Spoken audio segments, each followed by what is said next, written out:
786 News Channel Media. Your voice, our report. Vijayawada వ్యభిచారం చేస్తూ పట్టుపడ్డ YCP నేత శంకర్ నాయక్.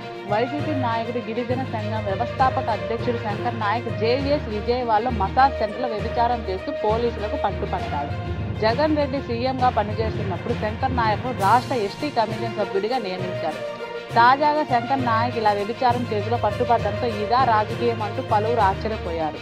రాజకీయ నాయకుల పేరుతో సంఘ విద్రోహ శక్తులు చేస్తున్న ఇలాంటి నేరాలు మరింత ఆశ్చర్యం కలిగిస్తున్నాయి.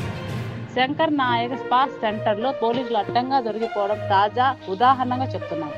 విజయవాడలో మసాజ్ సెంటర్లో ఉత్తరాది యువతితో వ్యభిచారం చేస్తున్న సమయంలో పోలీసులు రావడంతో అత్యంత రహస్య ప్రదేశంలో దాక్కున్న వైసీపీ నాయకుడు శంకర్ను అతి కష్టం మీద పోలీసులు పట్టుకున్నారు.